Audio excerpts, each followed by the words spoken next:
Anaitwa Mkama Nyaonge Bugalika, ni mkulima wa zao la pamba kutoka katika kijiji cha Bulenda Bufe kilichopo katika wilaya ya Bunda, mkoa wa Mara. Msimu wa mwaka jana 2024-2025, mkulima huyo ametangazwa kuwa kinara wa uzalishaji wa zao hilo katika kanda ya Magharibi, akizalisha zaidi ya kilo 2700 kutoka katika shamba lenye ekari moja. Tumefika hapa nyumbani kwa mkulima huyu, na hapa lengo kubwa ni kutaka kujua ni kwa namna gani yeye kama mkulima wa zao hili la pamba anaweza kuzalisha zaidi ya kilo 2000 kutoka katika shamba lenye ekari moja. Kwa jina mimi naitwa Mkama Nyaonge Bugalika, nakaa kijiji cha Bulenda Bufe, kata ya Igundu, wilaya ya Bunda, mkoa wa Mara.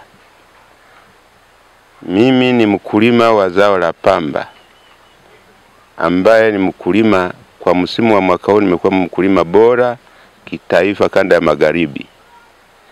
Mimi zao la pamba nilianza kulima takriban kama miaka 30 sasa hivi nimefikisha.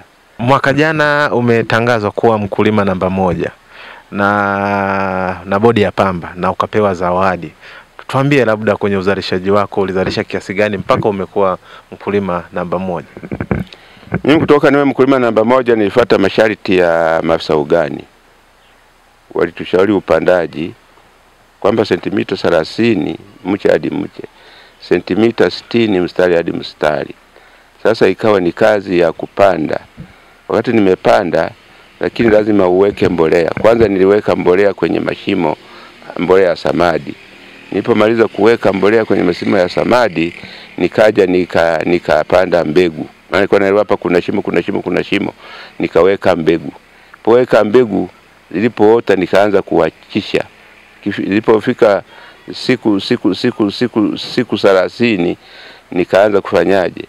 Kuachanisha na kupalilia pamba. Baadaye pale pamba ilipoanza kuweka vitumba.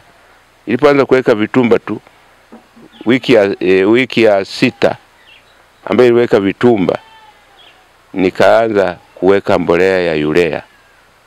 Kwa naweka. Lakini ilipofikia vitumba 3 chini, mabwana shamba akaleta dawa za kunyunyizia viuatilifu. Kaanza kushughulika na shamba hili. Lakini hata hivyo serikali iliona kwamba kuna kitu ambacho kinaweza kusumbua mtu.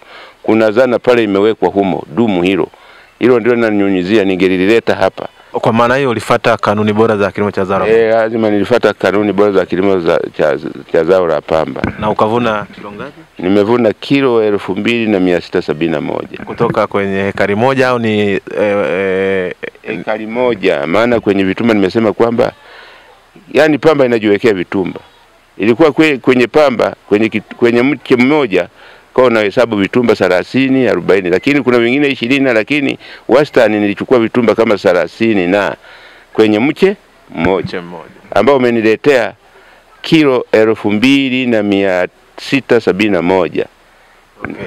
Na wewe kila mwaka unalima ekari ngapi? Mimi kila mwaka waga nalima ekari moja tu hii. Ni ekari moja tu? Ni ekari moja tu, sijalima ekari nyingine. Kwa nini wewe unalima ekari moja? Ni eneo dogo sana. Unaelewa, tulifundishwa kwamba mimi nilikuwa nyuma nalima ekari 10, 8, sikupata kwenye kilo hizo ambazo nilizipata. Ulikuwa unapata kilo ngapi? Nilikuwa kwenye ekari napata kilo hata 200, 300 ndio nimepata sana. Kwenye ekari napata kilo 300.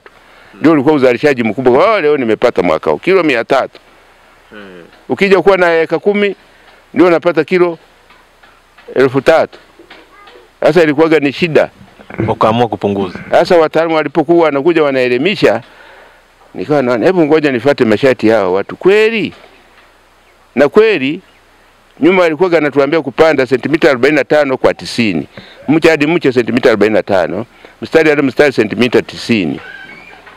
Kumbe tulikuwa tunaacha nafasi kubwa. Kipindi hicho ninapata kwenye kilo 800, 600. Sasa walipobadilisha mfumo wa upandaji wa taalamu wa zao la pamba, sentimita 30 mche hadi mche, sentimita 60 mstari hadi mstari, unakuta miche mingi. Kipindi kile kwa tuna miche 22,000 kwenye ekari moja, lakini wameongeza zilikuwa 44,000 miche kwenye ekari moja.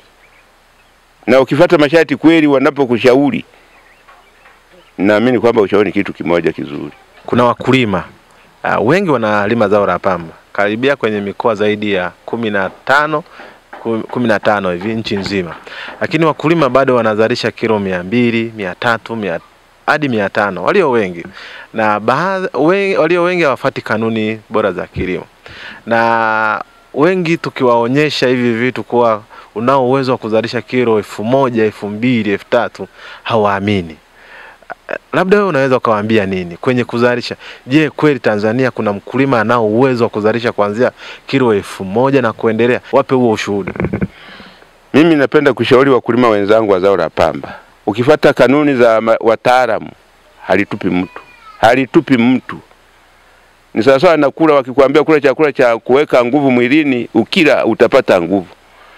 Na pamba pia wataalamu wakikushauri kwamba fanya kanuni hizi za kilimo cha zao la pamba, uzisimamie vizuri, haliwezi likakuangusha. Na 100% kwamba haliwezi likakuangusha. Wakulima wenzangu na ndugu zangu wajitahidi tu, zao la pamba halina tatizo wakati likiwa na usimamizi mzuri. Ni hamna miujiza kwenye kupata kilo 1000? Hamna miujiza. Hamna miujiza. Miujiza uitake mwenyewe, waache kutekeleza tu uandaaji na upalizi wa pamba. Yaani pamba ni sasa na mwili wa mtu.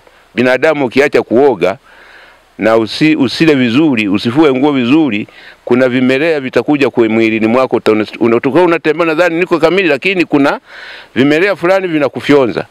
Unatokea unasinyaa mwili, wanasema amekuaje, kumbe ni kutokuangalia. Mkuu wa chuo cha Kilimanjaro Institute of Technology and Management kilichopo Mwenge jijini Dar es Salaam chenye ithibati na usajili wa NACPAT namba REG/ANE/029 anapenda kuwatangazia nafasi za masomo kwa ngazi ya diploma na certificate kwa muhula wa masomo utakaoanza Oktoba 2025 katika kozi za IT, Hotel and Tourism Management, Front Office, Business Administration, Accountancy, Procurement and Supply. Chuo kimebobea katika ufundishaji kwa njia ya vitendo na kimeweza kutoa wanafunzi wenye weledi. Wengi wameajiriwa ama kujiajiri, na kwa wale ambao wameamua kuendelea na degree wameweza kujiunga na vyuo vikuu bora hapa nchini na nje ya nchi. Pia kuna kozi fupi za computer application, graphic and design, video production pamoja na CCTV camera. Kwa maelezo zaidi piga simu namba 0717816034 au 0754864361. KITM, elimu na ujuzi kwa uchumi imara.